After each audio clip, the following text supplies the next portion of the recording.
Excelencia Personal, con Nelly y Gerardo Canseco, transmitiendo a las principales plazas de la República Mexicana.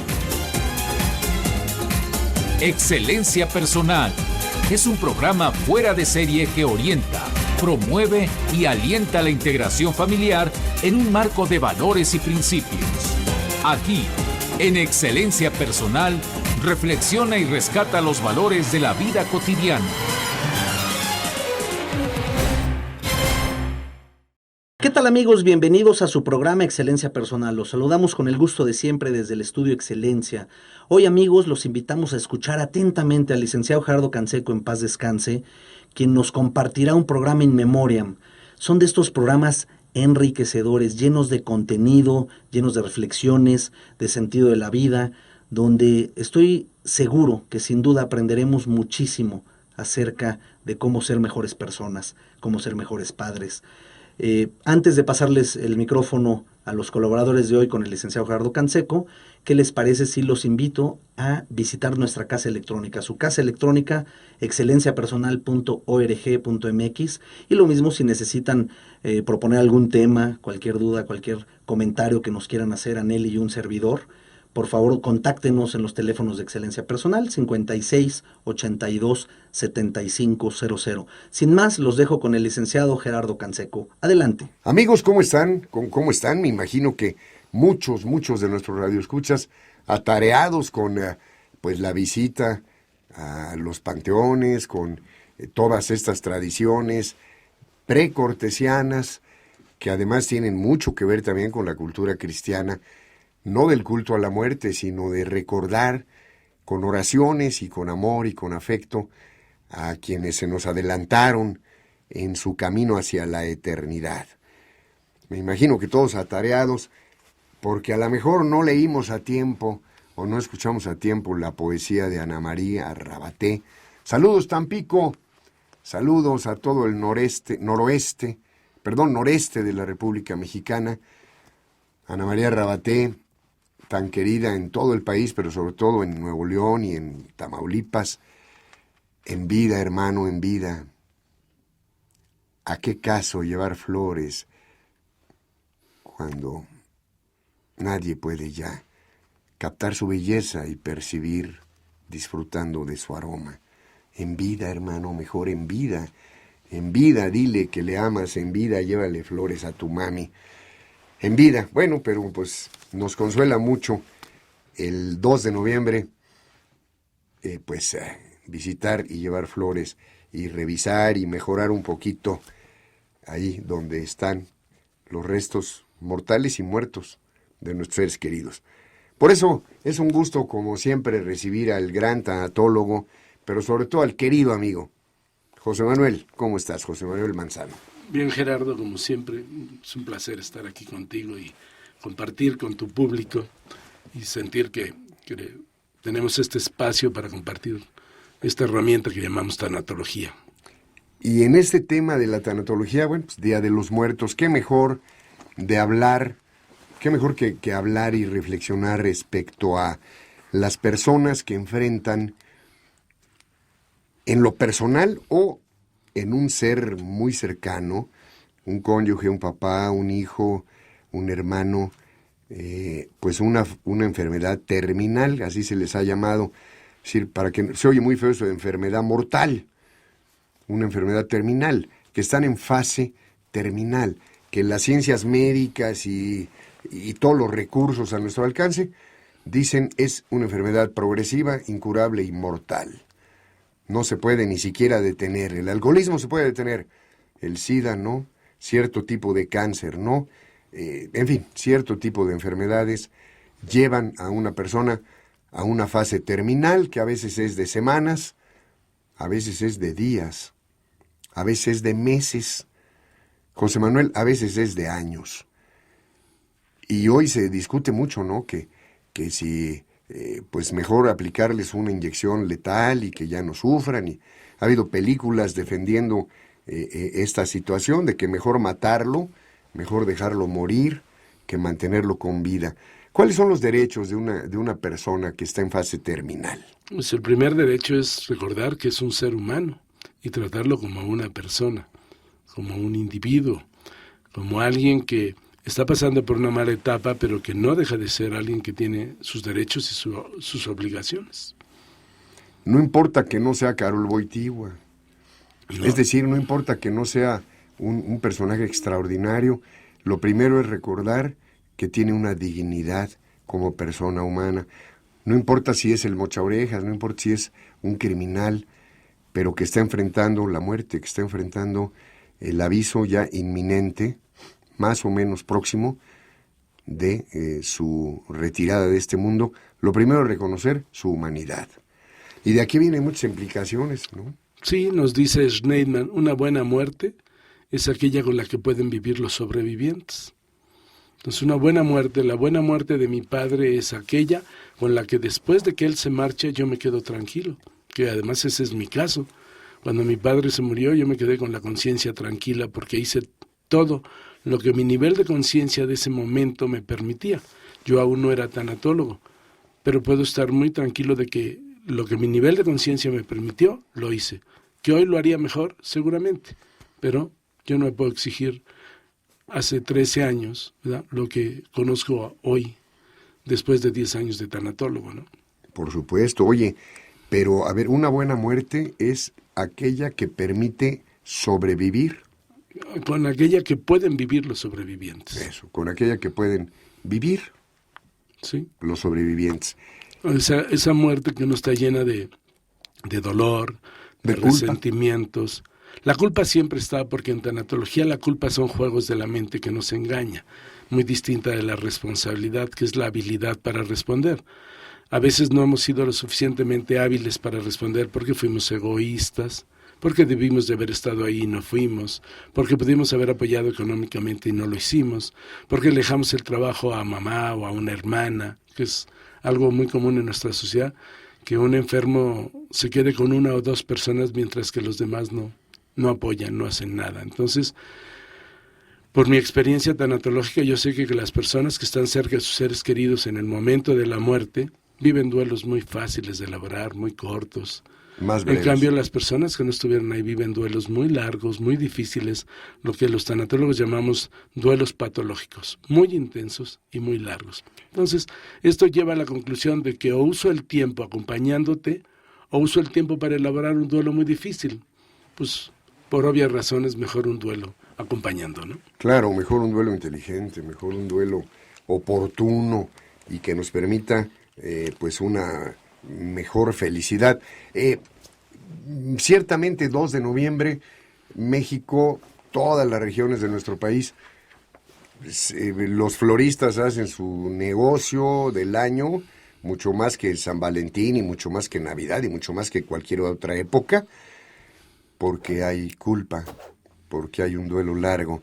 Y a veces no es porque no acompañamos, a veces es porque simplemente, no lo disfruté, no lo valoré, pude haber compartido más. Y lloramos por lo que no hicimos. Pero estas son culpas patológicas. Esa sería una responsabilidad, el no haber cumplido con mis deberes. Lo que los tanatólogos decimos es, siempre que haya un duelo, va a haber una culpa. Hay que desmitificarla. La culpa son juegos de la mente que me engañan. No caigas en ese engaño. Mejor duelo aprende. Y culpa van de la mano. Aprende a responsabilizarte. Volvemos.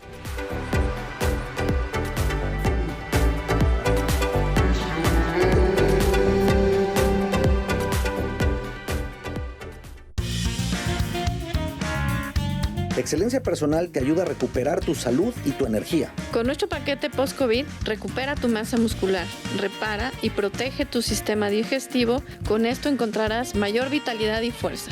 Comunícate y adquiérelo.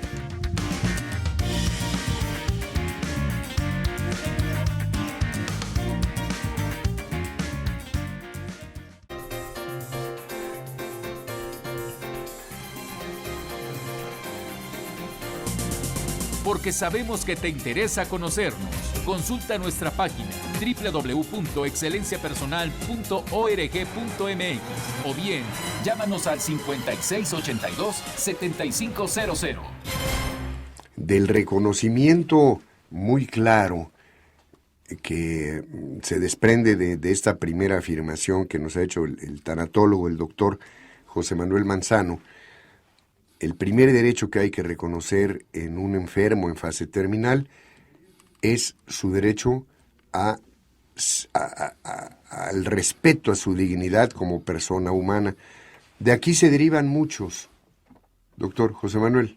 Sí, si reconocemos que es un ser humano y los seres humanos somos únicos, si los seres humanos somos irrepetibles, si los seres humanos tenemos nuestras propias características, como dicen los doctores, no hay enfermedades, hay enfermos, y entonces el enfermo requiere de una atención personalizada, o sea, que vaya acorde, por ejemplo, a su religión, que vaya acorde a su espiritualidad, que vaya acorde a su estado físico, a sus necesidades afectivas e intelectuales, a sus ¿verdad? Creencias, exactamente, a sus gustos, a sus valores, hasta donde sea posible, ¿no? a su nivel socioeconómico también, ¿verdad? Entonces, esto es hacer una atención personalizada.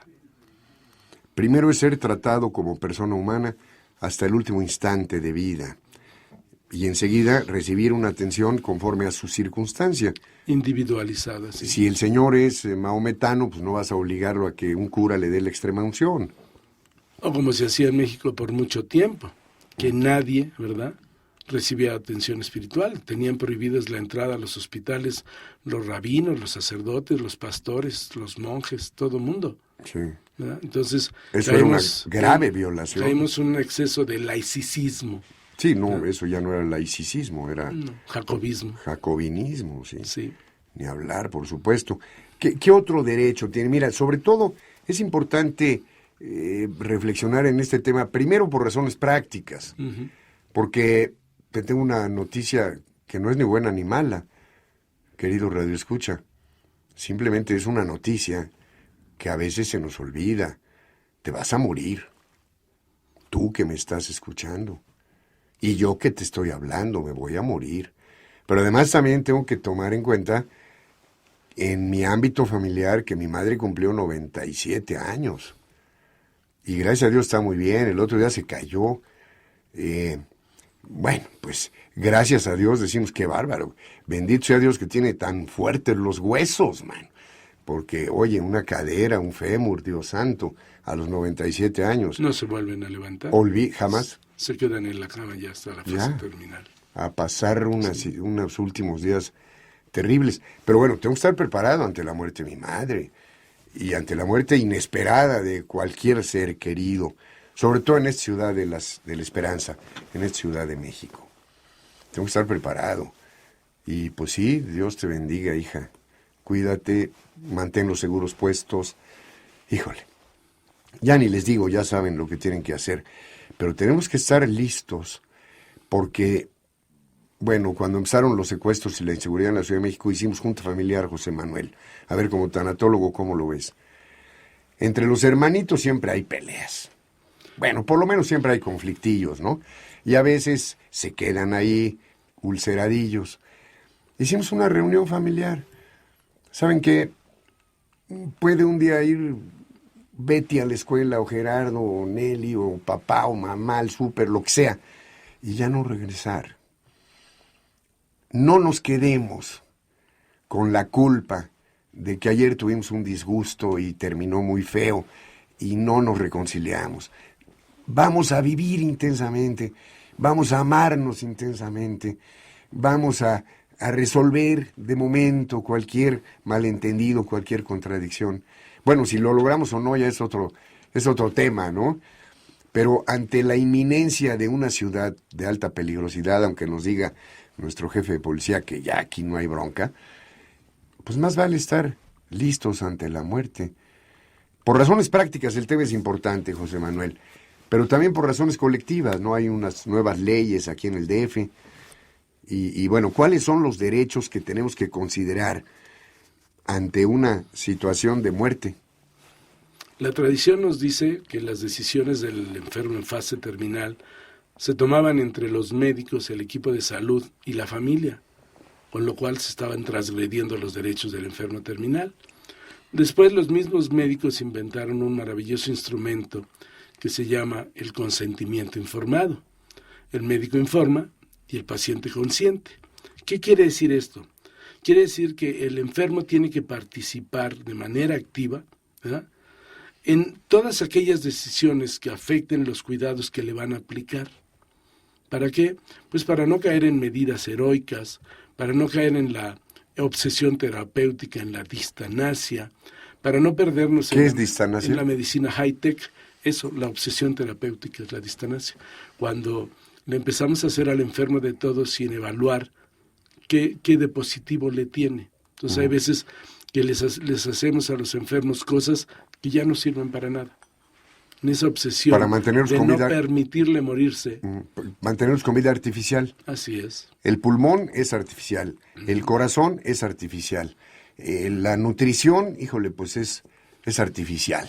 Claro. Nada es natural. Sí. Es ese miedo a dejar morir a las personas. Es esa idea que se tuvo por mucho tiempo, que un médico al que se le moría un paciente era un médico ineficiente. Hoy sabemos que morir nos vamos a morir todos, empezando por los médicos. Entonces, hoy hacemos un acompañamiento del enfermo terminal y le permitimos morirse en paz. Ni lo dejamos morir, ni tampoco le alargamos la agonía. Alargar la vida se vale, alargar la agonía no se vale. Alargar la vida es un derecho del paciente en fase terminal. Alargar su agonía no es un derecho, al contrario, es una violación.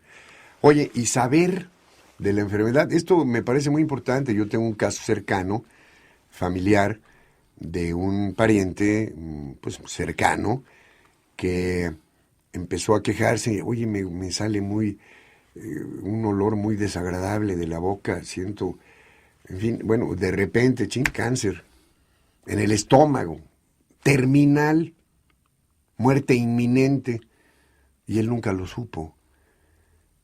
Los médicos y los familiares decidieron pues darle todas las atenciones, en fin, mitigar el dolor, darle morfina en las dosis adecuadas para mitigar los terribles dolores físicos de la agonía, y él nunca supo que iba a morir y nunca supo qué enfermedad tenía. Se ignoró el derecho. Yo digo que ustedes no sabían que él sabía. Pero cuando ustedes hablaban con él, hablaban de otra manera. Cuando entraban en ese cuarto, caminaban de manera distinta. Igual ya no corrían las cortinas, pero además su cuerpo le estaba diciendo que algo había grave. Estaba siendo atendido por un médico oncólogo que le decía eso. Lo que pasa es que hacemos la confabulación del silencio. Nadie dice nada y cada quien sufre por su lado. Tener a un ser querido enfermo, ¿verdad?, es una losa muy pesada. Querer cargarla solo es una tontería. Entonces mejor la cargamos entre todos. Hemos dicho en tu programa muchas veces que la fase terminal es la oportunidad de demostrarle a alguien cuánto le amo. Es la oportunidad de saber qué clase de gente soy, porque todos deberíamos de cuidar, pero no todos cuidamos. Es la oportunidad de que él se sienta amado y se pasa mejor. Y es la oportunidad de enseñarle a los que vienen detrás cómo se cuida a alguien que se ama, con lo cual garantizo que me cuiden a mí también. Precioso, pero además es la última oportunidad de acompañar a esa persona hacia el parto eterno. Absolutamente. Con permiso.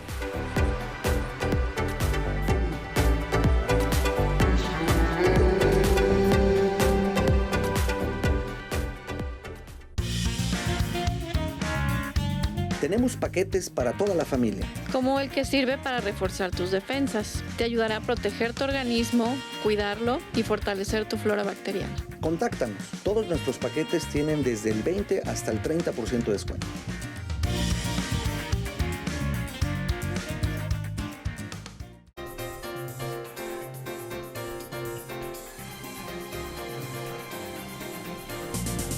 Porque sabemos que te interesa conocernos. Consulta nuestra página www.excelenciapersonal.org.mx o bien llámanos al 5682-7500.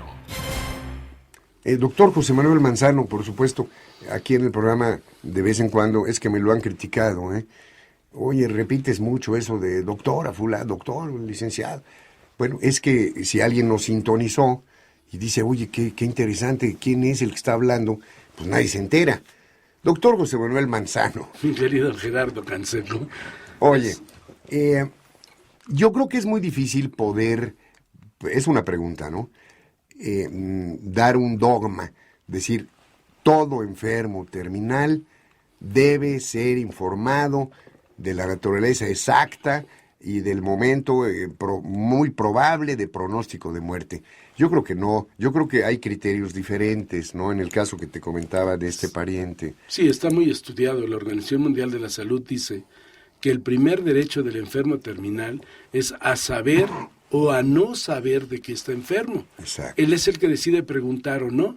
Si quieres saber, te preguntará, y si no te preguntas, porque no quieres saber. ¿Y si te pregunta? Le dices, pero no se lo digo yo, tanatólogo, ni se lo dices tú, familiar. ¿Quién hizo el diagnóstico? El médico. Él tendrá que dar el diagnóstico. A veces el médico está reacio a dar el diagnóstico. Bueno, pues yo le pido a mi enfermo que le pregunte, ¿verdad? Marco Gómez Sancho, médico español de cuidados paliativos, dice que en los consultorios debería haber un letrero que dijera: este médico habla claro, para saber si entro o no entro, para saber si me va a decir la verdad o no. Entonces, uno de los problemas con dar estas malas noticias en medicina es que a los médicos no se les prepara en la facultad para dar malas noticias. Exacto, no hay tanatología, No. que debía ser algo que se estudiara. Tampoco se les enseña cómo vivir un microcosmos de muerte, que es lo que viven cuando se les mueren sus pacientes y van sumando duelos, hasta que se van distanciando de los enfermos para no sufrir con la muerte de sus enfermos. Entonces, si no me acerco a ti, si no hago una relación cercana, cuando tú te mueras no me va a doler tanto como si estuviéramos cercanos. Claro. Entonces, el dar una mala noticia en medicina, ¿verdad? Como cualquier cosa en la vida, como el dar simplemente una mala noticia implica saber que la comunicación es un proceso, que a un enfermo no se le da de golpe un diagnóstico, sino se le dice: vamos a hacer unos estudios, hemos encontrado en los estudios unas manchas, queremos saber si esas manchas son algo grave o no, son algo importante o no, son un tumor o no. Ahora que hemos detectado que usted tiene un tumor, queremos saber si ese tumor es benigno o maligno. La diferencia es que uno se queda en el espacio y crece, pero el otro hace metástasis y se va a todo el cuerpo. Ahora queremos saber si su tumor es el tumor primario, es decir, donde esto empezó o no. Y queremos saber si hay varios tumores o solo hay este tumor. Y todo esto toma días, semanas, en que le vamos dando la noticia en dosis para que él la vaya entendiendo. Al mismo tiempo su cuerpo le está diciendo cómo lo está sintiendo, qué está pasando con él. Se está adelgazando, tiene dolor, tiene una serie de síntomas, ha perdido el apetito, se ha alterado el sueño. Todo esto va permitiendo que la persona vaya entendiendo lo que está viviendo. ¿Hay señales de alarma o de alerta? Hay señales de alerta, claro que sí. Lo que tenemos la mala costumbre en esta sociedad es que una persona tiene un dolor de X y en vez de buscar qué le está causando el dolor, se toma un analgésico, con lo cual sería un símil tener un incendio, que se prenda la alarma de incendios y en vez de apagar el incendio apague yo la alarma. Eso es lo que yo hago cuando tomo un analgésico. Qué buen ejemplo. En vez de encontrar la enfermedad. Entonces, claro, somos adictos verdaderamente a los analgésicos. Tomamos analgésicos para todo. ¿Por qué? Porque tenemos un gran miedo al dolor, que hemos dicho en tus programas. Desde el momento del nacimiento hasta la muerte, el dolor y el sufrimiento son dos compañeros de camino del ser humano. Por supuesto, y además el dolor es algo súper positivo, porque es una señal, es una alarma, es una alerta. Uh-huh. Oye, me está doliendo muchísimo la muela, Dios santo, ¿me puedo tomar un analgésico? Y al mismo tiempo, en ese momento, ir a ver al cirujano dentista. ¿Sí o claro, no? Porque me está doliendo la muela, me aguanto por días y cuando voy la tienen que extraer. Puedo manejar el dolor déjame decirte que con analgésicos cada 6 horas, muy fuertes, y hasta que tengo un absceso terrible y voy y ya, bueno, hasta la vida me puede costar. Bueno, yo te voy a decir de personas que al meterse analgésicos, en vez de ir al odontólogo, se han muerto por un envenenamiento. Así es, un absceso. Algo que se pudo haber curado con un ratito ahí en el potro, sentado ahí en la silla del odontólogo. Pero oye, qué tormentos tan maravillosos que te salvan una pieza. Claro. O que impiden tu muerte. Entonces, a ver, pero entonces entendamos esto. José Manuel, El enfermo terminal, el enfermo en situación, en fase terminal, tiene derecho a participar en las decisiones que afecten los cuidados que se le van a aplicar. Extra hospital y hospitalario. Y decimos a participar así como mínimo. En realidad tiene el derecho a decidir qué quiere y qué no quiere. Claro. Yo puedo decidir estar por encima de la esposa y de los padres. Y del médico y de quien sea. Yo puedo estar de acuerdo o no con las decisiones de un enfermo, pero tengo que asumir que yo tengo que respetar su voluntad, que yo no soy el poseedor de la verdad absoluta. Oye, y en este sentido, por ejemplo, un menor de edad, supongamos una niña, un niño de 12 años que está condenado a morir si no le trasplantan el riñón y hay opción de trasplante. Y el niño tiene pavor y dice, no. Bueno, ahí yo creo que tienen que decidir. El niño tiene pavor porque no se le ha debido dar la información, porque no te has ganado la confianza. No. Si tú me dices que tengo que tratar con un niño de 7 a 12 años, te digo que prefiero 1000 veces que con uno de 14 a 21. ¿Por qué? A ver, explícame. Porque el peor paciente que hay es el adolescente. El adolescente tiene ganas de ir a pasear, de ir al cine, de salir con los amigos, de tomarse una cerveza o de fumarse un cigarro y está metido en su casa o está metido en el hospital. El adolescente es un paciente muy malo, muy complicado. Y bueno, solo hay uno peor. Y ese es el adulto joven, que tiene un matrimonio, que tiene un proyecto de vida, que está pagando su casa y que de repente se encuentra con una enfermedad terminal. Ese es el peor paciente, porque se siente robado, se siente que le están robando la vida que él estaba estructurando, que no va a poder cumplir con su proyecto, que su familia va a estar mal si él no está. Hay la tentación de sentirse indispensable. Hay la tentación de sentirte indispensable. En lugar de saberte útil. Olvídate de una vez de que eres indispensable en el trabajo, en tu casa, en tu grupo social. No, por más que te desagrade, el mundo va a seguir girando contigo y sin ti. Y seguirá sucediendo lo mismo. A mí me ha pasado un enfermo, 30 y tantos años, con 3 hijos, que me dice, ¿qué va a ser de mi familia? Entonces le pregunto, si tú estás, ¿tu familia está bien? Claro, yo soy el proveedor. Y si tú no estás, ¿tu familia está mal? Pues sí. ¿Y Dios? ¿Dios qué? ¿Dios qué pita? ¿Qué vela lleva en este entierro? Déjame decirte que lo importante es que esté Dios, no tú. Que conozco maravillosos huérfanos y terribles juniors, y yo no sé de cuáles estabas haciendo a los tuyos. Y que cuando tú faltes, tu mujer se va a poner a trabajar, y tus hijos también, y nadie se ha muerto de eso, ¿eh? Trabajo desde los 7 años. Uh-huh. Entonces, tenemos que tener la fe para saber, ¿verdad? Si eres un creyente, que Dios te va a echar una mano. Y si no eres un creyente, que la vida no pone en tus manos nada que tú no puedes resolver. ¿Te apanicas o aprovechas tus dones? Ese es asunto tuyo.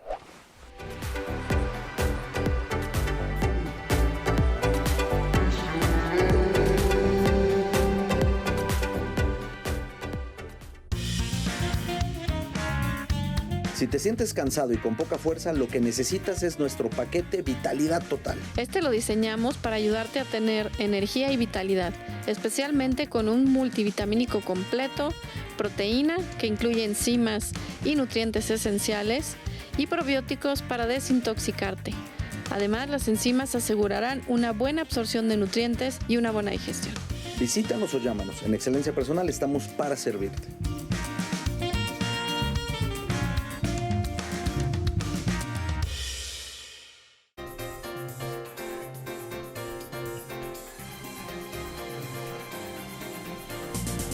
Porque sabemos que te interesa conocernos. Consulta nuestra página www.excelenciapersonal.org.mx o bien llámanos al 5682-7500. Bueno, queridos radioescuchas, ojalá que a todos, a mí sí me queda muy clara la necesidad verdaderamente de carácter imprescindible de la tanatología y de que ojalá pues se incluyera por lo menos un semestre, cuando menos, esta materia en las escuelas de enfermería y obstetricia y medicina, etcétera, ¿no? Porque de verdad la buena gestión, inclusive el médico la necesita, porque para no involucrarse y no sufrir, corre el terrible riesgo de quedar inhumano, deshumanizado. Y nos encontramos más enfermeras humanas. Pero que también se queman. Al no conocer la tanatología, se sobreinvolucran emocionalmente y se queman. Sí. Son estas enfermeras que se vuelven necias, poco flexibles, un tanto insensibles. No es que sean malas personas, es que personas que al sobreinvolucrarse emocionalmente acabaron con el síndrome de burnout y de agotamiento profesional. Como una de nuestras niñeras queridísima, Blanquita, quién sabe dónde andará, de allá de Residencia Infantil Russell, donde teníamos a los niños que íbamos entregando en adopción. Se encariñaba, sobre todo cuando un niño se pasaba 2-3 meses en el cunero, lloraba cuando iban los papás adoptivos. Y Blanquita, es que mire, no, si lloro de emoción y de alegría porque son papás magníficos y va a estar muy bien fulanito, pero sí, se encariñaba con los bebés. Decía, tengo que encontrar la forma de no encariñarme porque sé que van a estar aquí un tiempo y que luego van a estar mucho mejor. En la tanatología es algo parecido, ¿no? Es decir, la tanatología, un tanatólogo puede hacer mucho por la familia completa, no solo por el enfermo terminal. Y si se trata de un enfermo terminal en niñez o en adolescencia, pues todavía, bueno, o en juventud, en etapa de productividad de 30 a 50 años, bueno, pues con muchísima, vamos, y si se trata de una abuela de 97 años también, el tanatólogo es muy importante. El otro derecho es, ya lo mencionó José Manuel, otro derecho de la persona ante fase terminal es que se le apliquen los medios necesarios para combatir el dolor. Es decir, no es necesario, pues no, que sufra el desgraciado. Oye, Jesucristo rechazó la droga. Bueno, fue libremente, pero los romanos le iban a dar droga. Le querían dar droga y él la rechazó. Bueno, él quiso, porque su dolor tenía un sentido trascendente. Pero esto no quiere decir que dejemos sufrir a lo tonto cuando se puede anestesiar, cuando se puede mitigar, cuando se puede sedar ante un dolor insoportable. José Manuel. Eso es lo que tú dices, y a nosotros los tanatólogos nos cuesta un gran trabajo convencer a la gente, sobre todo a la gente de cierta edad, a la gente mayor, de que el sufrimiento no es algo que se le ofrece a Dios. Porque una persona que tiene ese dolor físico que le podría quitar un analgésico, sí, está ofreciendo su dolor, pero a cabo de eso está intolerante, está enojado, trata mal a la gente. Entonces, mejor tómate el analgésico y trátame bien al personal de salud. Ándale. Trata bien a tus familiares, trata bien a tus amigos, sé amable y condescendiente con los que están al lado tuyo. Ofrece cosas positivas. Yo no entiendo ofrecerle a Dios dolor. Ya te vas a ir, deja un buen aroma, caray. Claro. Deja el recuerdo de tu sonrisa ante la muerte. Márchate con clase, claro que sí. Exacto, entonces, con dignidad. Yo le puedo ofrecer a Dios mi amabilidad, mi simpatía, mi tolerancia, mi buen humor, ¿no? Y eso sí, pero ofrecerle dolor, no le encuentro sentido. ¿Verdad? Bueno, cuando es un dolor inevitable, a mí me parece muy bien. Ese ya te tocó. O sea, no puedo evitarlo, ni hablar. Ya sea dolor moral o dolor físico, está perfectamente bien ofrecérselo al Ya sabes patrón. que nosotros los tanatólogos separamos el dolor físico del sufrimiento psicológico. Entonces, claro.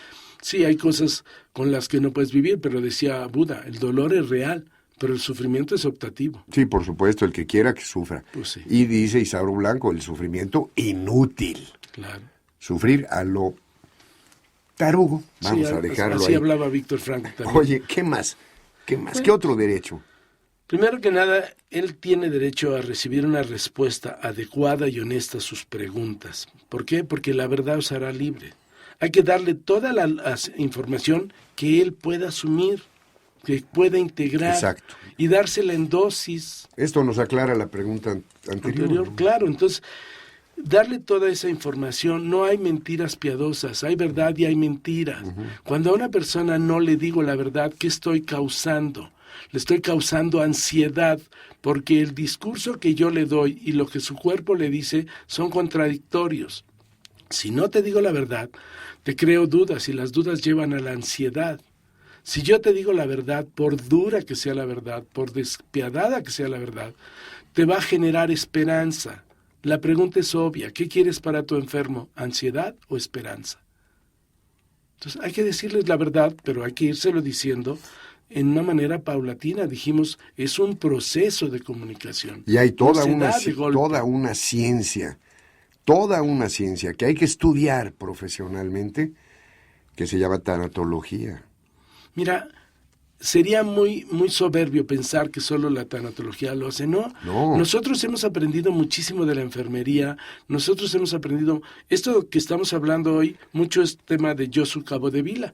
Yo me considero su alumno sin haberlo conocido en mi vida, pero he leído sus libros de cuidados paliativos. Exacto, y es médico. Él es un médico, él me ha enseñado a mí muchísimo a través de sus escritos, a través de sus libros. Sí, no través es de las despreciar ni vivencias. al enfermero ni al No, médico, no. no, de ninguna manera. Es tomar lo más valioso de la experiencia de enfermeros, médicos, psicólogos, etcétera. Bueno, y directores espirituales, Claro. maestros de espiritualidad, tomar lo más práctico, lo más útil y crear un sistema que se llama tanatología. Ya no sé cuántas veces hemos dicho en tu programa que si le copia a uno es plagio, que si les copia a todos es investigación. Claro. Bueno, pues yo ando haciendo investigación porque donde quiera que aprenda, aprendo. ¿Y dónde crees que saco tanto rollo yo? Claro, Pues, yo quisiera que los médicos tuvieran esta información antes de dedicarse a la medicina porque les evitaríamos muchos problemas. Yo quisiera que las enfermeras tuvieran esta información para que no entraran en el síndrome de agotamiento profesional y no se nos quemáramos. En este país no podemos perder un solo profesional porque tenemos una gran carencia de profesionistas. ¿Qué dice Capdevila cuando la decisión del paciente en fase terminal contradice la decisión de los médicos o de los familiares? Pues Capdevila dice que la persona que puede decidir sobre su vida es el enfermo. Y si decide, mátenme, También es su decisión. Mira que estoy en contra del suicidio y del suicidio asistido. Para mí son actos de desesperación. ¿No? Una mujer no mata a un bebé, no hace un aborto por matar a su bebé, sino para evitarse problemas, no danse cuenta que se causa más de los que resuelve. y que está matando a alguien. Claro, hace una eutanasia para que no sufra su ser querido y luego se queda toda la vida con ese cargo de conciencia de haberlo matado. Una persona pide un suicidio porque no está siendo debidamente atendida. En 10 años ninguno de mis pacientes me ha pedido un suicidio, ¿no? Nunca Claro. me han pedido un suicidio asistido. Cuando hay una adecuada asistencia y acompañamiento, No hay desesperación. no hay desesperación. Pero el que sí está medio desesperado es Miguel Cervantes, porque dice nuestro operador de cabina que tenemos que ir a una pausa, con permiso.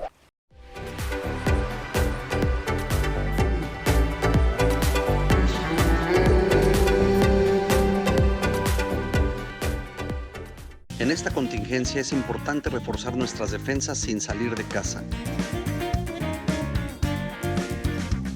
Comunícate con nosotros y te decimos cómo puedes recibir nuestros productos hasta la puerta de tu casa.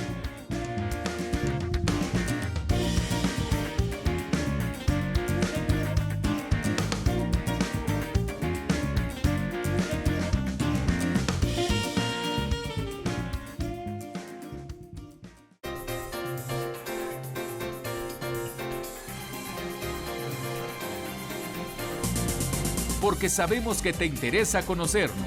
Consulta nuestra página www.excelenciapersonal.org.mx o bien llámanos al 5682-7500.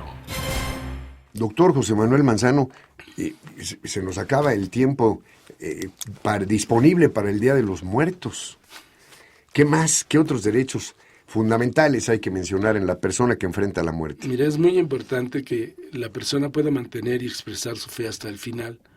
Hay personas que no son creyentes y le impiden el auxilio del sacerdote, del pastor o del rabino a su ser querido. Eso no se vale. No. Hay otras personas que son muy creyentes y le quieren imponer su fe a un enfermo terminal. Tampoco. Tú sabes que en los hospitales hay gentes de algunas religiones e incluso de algunas sectas que van con la disque idea de ayudar al enfermo, cuando lo que hacen es abusar de ese momento difícil que tiene para convencerlos o de cambiar de su fe o de asimilar a su fe. Yo soy un católico Eso no creyente se vale. y no trato de convencer a mis enfermos de que se vuelvan católicos. No, claro. Eso no se vale, Claro. ¿verdad? Entonces, que él mantenga y exprese su fe. Bien. Para eso tiene que ser tratado por unos profesionales que sean competentes, que estén capacitados para la comunicación, que puedan ayudarle a enfrentar su muerte, y para eso el enfermero, la trabajadora social, el médico, la doctora, el psicólogo, el psiquiátrico, el tanatólogo, tienen que haber definido esto frente a la muerte, tener su propio concepto, el que sea, pero tenerlo bien definido. Ujú. Aceptar que la muerte es nuestro fin natural. Y todo esto va a hacer que los que estamos cerca de ahí, llámalos familia y amigo, aprendan a acompañar al enfermo terminal, ¿verdad? Por eso yo les digo, estudian tanatología, no se van a hacer tanatólogos, no importa, pero todos vamos a acompañar a un familiar o a un amigo, Claro. más vale que sepamos cómo hacerlos. Todos vamos a ser enfermos terminales, sería muy, muy práctico tener conocimientos de tanatólogo para vivir mi fase terminal con una gran dignidad, haciendo un uso responsable de mi libertad y viviendo con calidad hasta el último segundo. ¿Para qué? Para morir en paz, para morir con dignidad, para llegar al final de la vida con la satisfacción del deber cumplido, con los brazos llenos de frutos, para saber que mis seres queridos se mueren cuando dejan de estar en mi corazón y en mi cerebro, y eso no pasa nunca. Yo tengo que entender que más que tranquilizar mi conciencia, mi tío o mi papá o mi mamá o quien sea, es su derecho ser acompañado por mí, que me quiso tanto, yo lo quise tanto, que compartimos tantos momentos. Es un derecho de él que la familia y los amigos lo acompañen, si es un largo proceso o un corto proceso, no importa, acompañarlo lo más posible en ese proceso de enfermedad hasta el momento de la despedida final. Y finalmente, morir. Hay una duda impagable. Tú no puedes pagarle a nadie que te haya amado. No, por supuesto. Siempre quedas en deuda. Es gratuito el ¿Qué amor. podría yo hacer por todo el amor que mi padre me dio, por todo el amor que mi madre me está dando, por una mujer que está cuidándome, que está cerca de mí, Aunque por tenga unos sus hijos que malos le ha ratos. sentido? Afortunadamente más buenos que malos. Por supuesto. Y tengo que reconocer que muchos de los malos no los provoca ella, Los provoca uno. absolutamente. Ya aprendí a decirle, y lo tratamos en uno de los programas, ¿te acuerdas?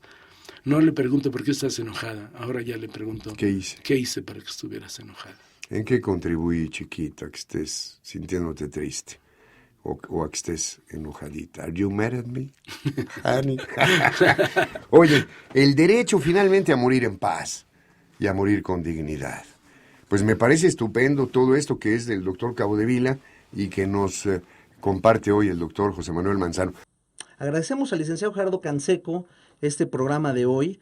Verdaderamente, como les decía al comienzo, son valores universales, son valores que no pasan de moda, que sigue avanzando la vida, sigue avanzando los años, pero nos ayudan profundamente a ser mejores personas, a ser mejores versiones de nosotros mismos, y de verdad que nos invitan profundamente a la reflexión. Les recuerdo, compartan este programa en sus redes sociales, denle me gusta, denle like en Facebook, denle compartir para que otras personas puedan acceder a esta información si les parece de utilidad. Y lo mismo los invitamos nuevamente a que visiten su casa electrónica www.excelenciapersonal.org.mx. Les recuerdo el teléfono de Excelencia Personal 56 82 75 00 en esta Ciudad de México. Y nos escuchamos en otra emisión de Excelencia Personal. Hasta mañana.